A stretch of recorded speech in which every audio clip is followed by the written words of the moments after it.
Oh, that was so long ago. April of 1775, when I galloped up to this very house to warn John Hancock and Samuel Adams that the redcoats were out. Well, I've aged much since that day, and a friend has asked me to write about that ride while I still remember it, so that others might know the real story. I hope you don't mind if I read a bit of what I've written. You might be surprised at some of the details. In the fall of 1774 and winter of 1775, I was one of 30 who formed ourselves into a committee for the purpose of watching the movements of the British soldiers. The Saturday night preceding the 19th of April, about 12 o'clock at night, the boats belonging to the British transports were all launched and carried under the sterns of the men of war. We likewise found that the grenadiers and light infantry were all taken off duty. From these movements, we expected something serious was to be transacted. On Tuesday evening, the 18th, it was observed that a number of soldiers were marching towards the bottom of the common. About 10 o'clock, Dr. Warren sent in great haste for me and begged that I would immediately set off for Lexington, where Messrs. Hancock and Adams were, and acquaint them of the movement and that it was thought they were the objects.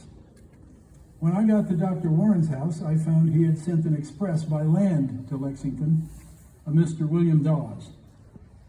The Sunday before, I had been to Lexington. I returned at night through Charlestown and agreed that if the British went out by water, we would show 2 lanterns in the North Church steeple, and if by land, 1. For we were apprehensive it would be difficult to cross the Charles River or get over Boston Neck. When I left Dr. Warren, I called upon a friend and desired him to make the signals. Then 2 friends rowed me across Charles River. On Charlestown side, they said they had seen our signals. I got a horse of Deacon Larkin. While the horse was preparing, Richard Devens of the Committee of Safety told me that he came down the road from Lexington after sundown and met 10 British officers, all well mounted and armed, going up the road. I set off upon a very good horse. It was then about 11 o'clock and very pleasant. After I had passed Charlestown Neck, I saw 2 men on horseback, British officers. One tried to get ahead of me, and the other to take me. I turned my horse very quick and galloped toward Charlestown Neck, and then pushed for the Medford Road. In Medford, I awaked the captain of the Minutemen, and after that, alarmed almost every house till I got to Lexington. Reading this brings back that night so vividly to me. I can almost hear Sergeant Monroe and his men coming up the road to guard the house. And I can see myself, younger and stronger, galloping up the road with a warning that would start a revolution.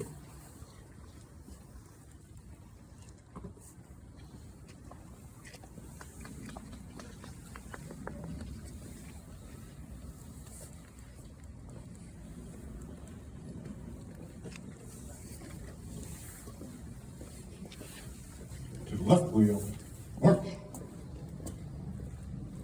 But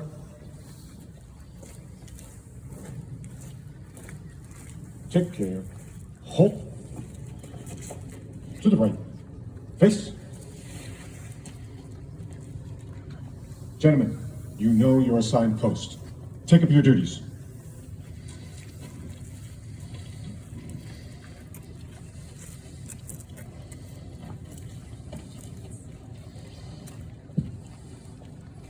Mr. Clark. Oh, Will Monroe, is that you? You know Mr. Hancock, I am sure. Yes, sir. Why are all these men here? There seems to be trouble brewing this evening. Earlier, a mounted patrol of regulars rode through town. We think on their way to Concord. Yes, I received a dispatch from fellow patriot Elbridge Gary just a few hours ago that 8 or 9 officers of the King's troops were seen on the road. He believes they are out upon some evil design. looking for you and Adams, most likely, to effect your arrest, if not your assassination. Mrs. Clark has been made distraught by the rumors flying about. Well, I sent word back to Gary that we were obliged for the warning and would pass it along to Concord. I believe this is a matter of the most deadly seriousness. And we are in agreement, Mr. Hancock. These men are here as a safeguard for you and Mr. Adams. Sergeant, my fiancée, Dorothy Quincy, and my Aunt Lydia Hancock are spending the night in the West Chamber sleeping. I trust. Could you see to it that your men remain as quiet as possible? I shall attend to it, sir.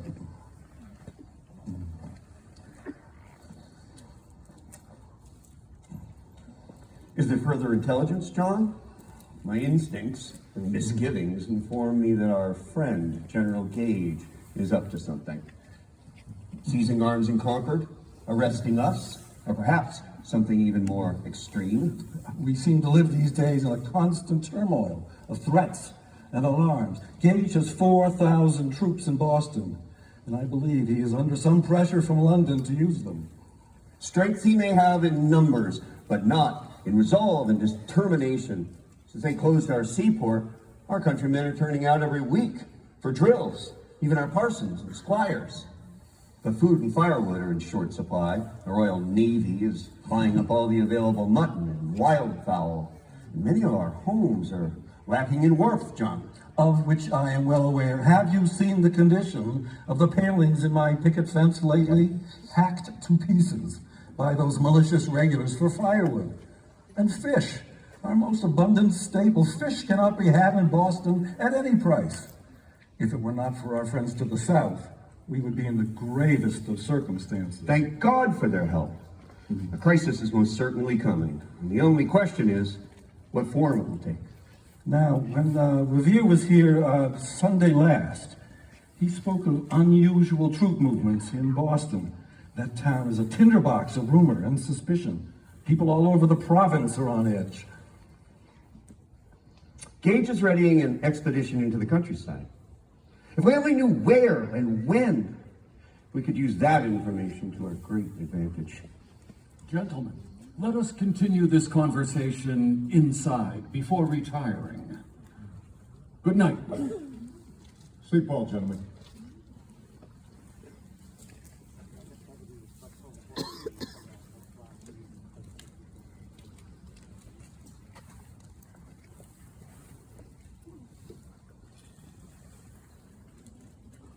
Samuel.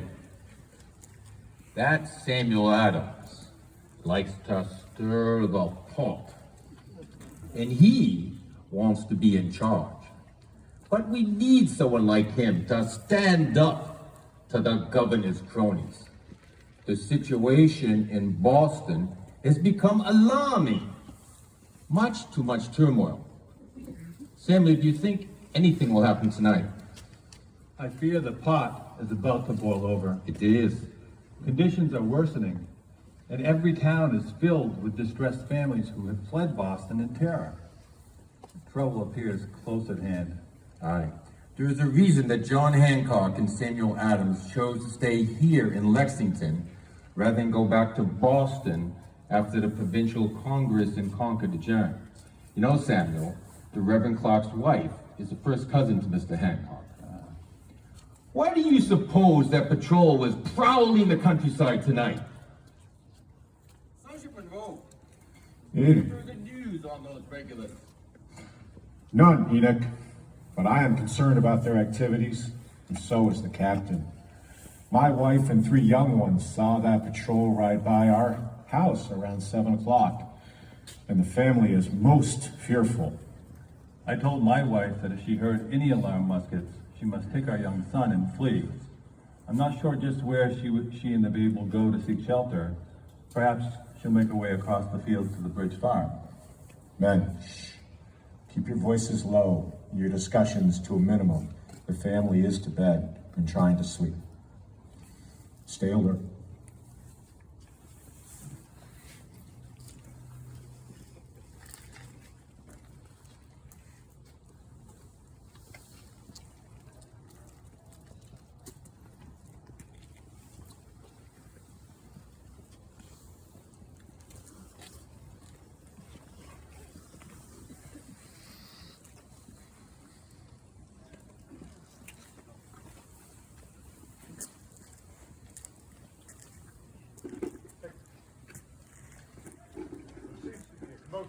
Buckman Tavern. Take a position in the road. Do not let this rider pass without identifying himself. Stay alert, men.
Halt! Ready your mouth!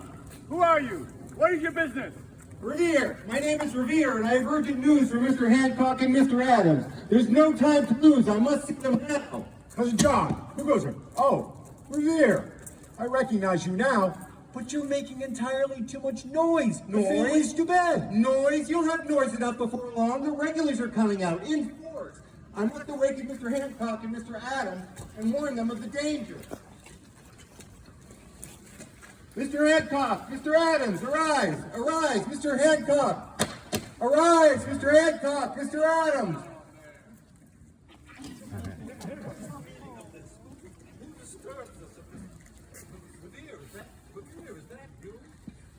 We're not afraid of you. Do you bring us news from Dr. Warren? Indeed I do. The regulars are out, hundreds of them, and fully equipped. They're rowed across the river to Cambridge. We believe they're on their way to Concord and our powder stores. I left Charlestown shortly before 11 p.m. this evening and have been riding hard ever since.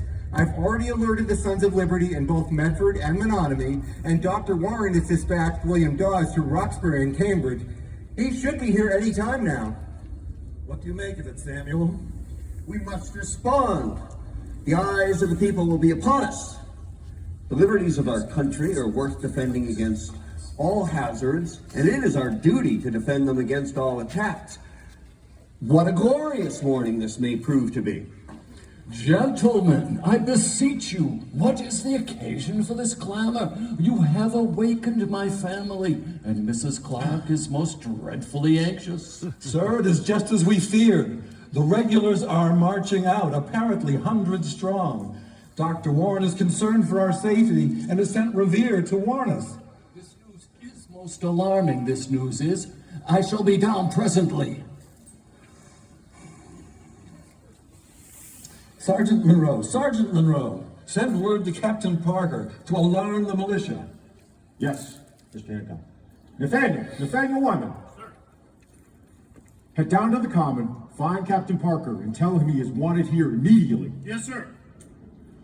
And remember to come back with him. Yes, sir. Revere, come inside and refresh yourself while we discuss what to do. Aye.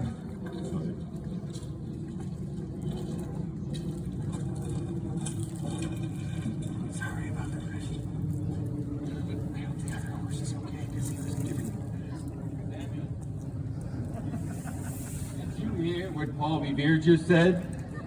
The regulars are out tonight, in force, just as we surmised. If they are proceeding to Concord, they'll be here in Lexington in several hours. I agree. These are no longer idle rumors. Sergeant Monroe, what are our orders now? We will wait for word from Captain Parker. I just sent an alert to get him. Sergeant, the captain's on the common. He'll need us. You men will not quit your post unless I command you otherwise. You are to remain at your post and perform your duties. There is another rider coming at a quick pace. Check this man's advance. Do not let him pass without he identify himself. The countryside is astir this evening. It is not a good thing. Who are you? Ben, grab his mouth. Don't let him pass. I'm Dawes, William Dawes. I come with urgent messages from Mr. Hancock and Mr. Adams, from Joseph Ward and the Committee of Safety.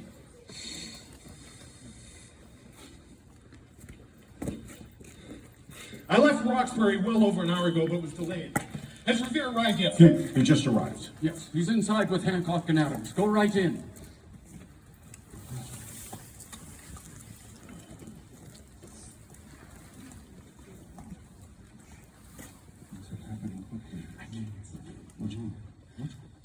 Oh, ladies, you've been awakened.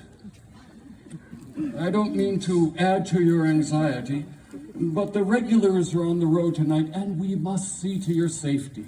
Oh dear, what does this mean? Are we at peril? No, Aunt Lydia. Please don't become agitated and begin to fret. You will only weaken yourself. Nephew Jonas, what are we to do? Must we flee? Where can we go at this hour? Dear madam, compose yourself, I beg you. I knew some such thing would occur in this provincial place. If only my dear husband Thomas were here to help me, he would relieve me of this distressful burden.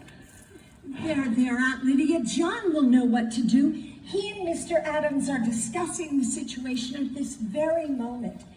Meanwhile, we can take our own measures. Mr. Clark, with the Keaton's troops on the march, we would do well to secrete our valuables, silver, watches, and the like. Is there a suitable place to conceal them?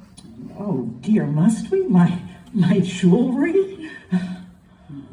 I would suggest in the attic or down in the cellar with the potatoes. Oh, then let us get to it and promptly.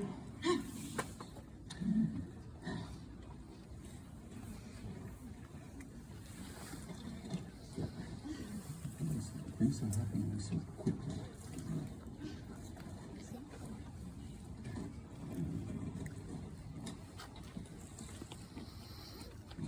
Sergeant, we have your men bring forward the horses immediately. These riders must be on their way. Cousin John, head down to the stables and have the horses brought forth. Quickly. Samuel, have you any plans to hasten from this place? Perhaps secrete yourself? It might be wise. Rumors abound in Boston that General Gage has orders from London to lay hands upon you and Hancock. The necessity of the times, more than anything, calls for our utmost circumspection, deliberation, and fortitude. So trust that we shall act accordingly, not in a rash manner. And one of you does you carry further orders from Dr. Warren to express any further warnings? Indeed we do, for Colonel Barrett and the provincial stores in Concord. In fact, we must give them ample time. Well, we certainly wish you safe passage. Your honor, your sense of duty to the cause are being lauded by many this night. Paul, I fear, had it not been for my frequent business in the Roxbury tan yards, I might not have made it past the sentries at Boston Neck. General Gage is in fact coming this way, and he's trying to prevent any further advance notice of their arrival. We both narrowly escaping the patrols. I feel it would be best if we forge on together. Agreed. Check your tack, tighten that girth. With all that news of patrols out this way, who knows what we might encounter on our way to Concord.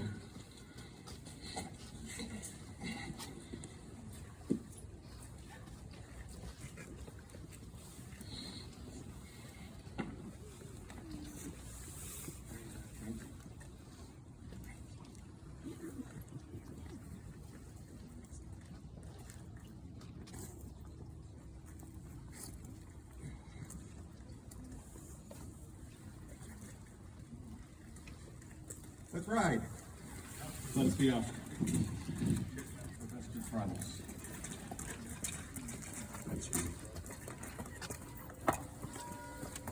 regulars are out! The regulars are out! The regulars are out!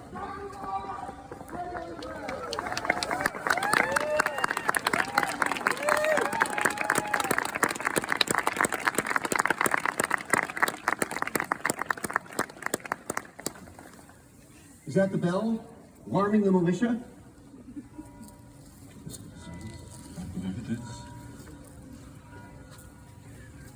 In this hour, words can do no more and actions must speak the loudest. True enough. If we suffer tamely a lawless attack on our liberty, we encourage it. Which is why I have retrieved my pistol.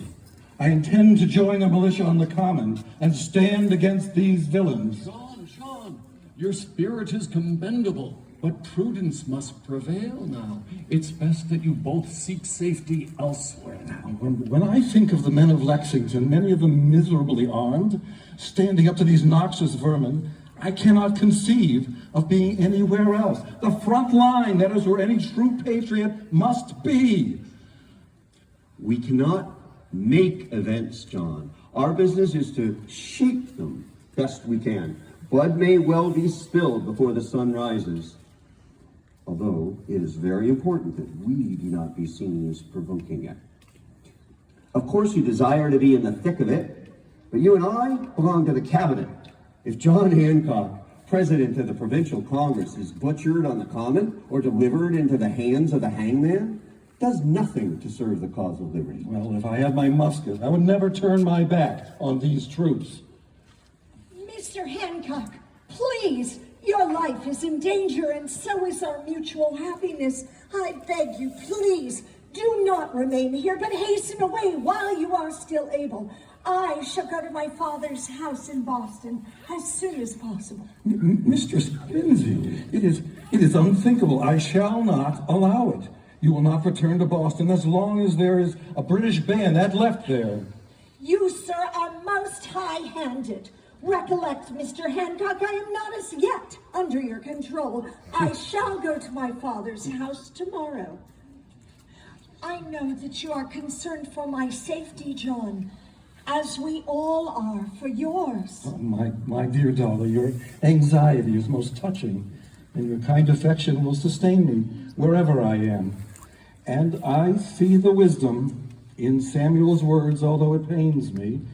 We shall find safe haven elsewhere, and send word as to our whereabouts. But please, I beg you, do not return to Boston. It is most imprudent. You and Aunt Lydia will be much safer staying here with the Clarks. I agree with you, John. Mistress Quincy, I deem it most unwise for you to travel at this time. Please, you and Lydia must stay as our guests for as long as the present circumstances require.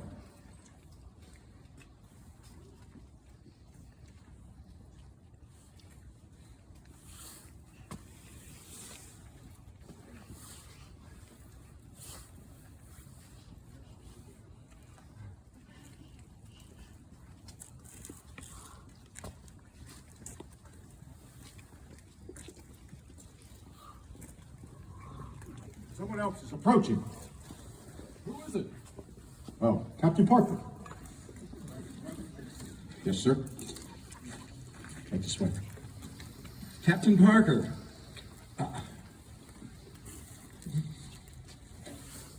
what is the latest intelligence? The news that Dr. Warren sent with Revere and Dawes is most discomfiting. Mr. Hancock, I wish I could temper your anxiety. When the mounted patrol of regulars rode through, 3 of my men volunteered to follow them. I sent Thaddeus Bowman down the road to Menotomy to find out what he can, but as of yet I have not heard from any of them. I just dispatched 2 riders to Bedford to warn the militia that the regulars are out. And what about your company? The men are gathering on the common. Whatever awaits, we will be ready. Captain Parker, it is critical in this decisive hour that if there is any violence, if there's to be any provocation, it must come first from the King's troops. We must not sully our cause by attacking them if they do no wrong. We're in agreement, Mr. Adams. After consulting with the men, I have determined not to make nor meddle with the King's troops. We will stand steadfast in our beliefs that we are free men and our rights shall not be trampled upon. But we will let the king's troops pass and not molest them without they begin first. We can ask no more. Captain Parker, know that in my heart I will be standing there with you. And now, gentlemen, we must see that you are conducted safely away from here. Yes, Sergeant Monroe, is there a place where we can go sometime this late at night safely, somewhere more remote than here? Captain Reed's place, over in the Woburn precinct. It is not far, and he is a true son of liberty. I am certain he would welcome you both. Excellent. We shall prepare to take our leave. Yes. Mr. Clark, we are so grateful for your words of counsel and your hospitality. Could you see to it that my carriage is prepared? With pleasure. Sergeant, Yes, Captain. it may be hours before the regulars arrive. Tell the men they may disperse, but must stand to parade at the call of drum. I will return to Buckman Tavern and await word. Very well. Thank you, sir. Squad, form up! On the double, men. On the double.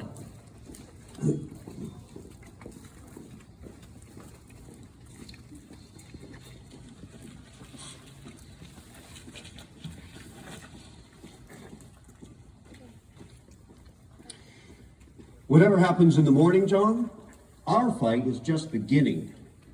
We must awaken the spirit of the people and persevere till their rights and liberties are firmly established.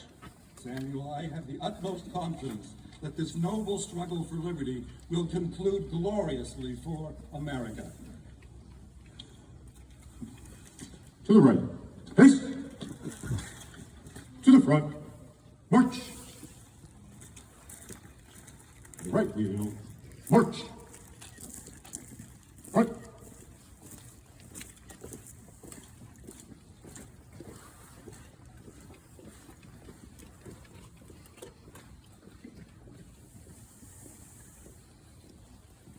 Well, that's the story of what happened here that night, as best as can be remembered after so many years. Of course, it was hours later down the road on the Common where the first shots of the American Revolution were fired. I was there too, but that's a story we'll save for tomorrow morning. Thank you, and good night.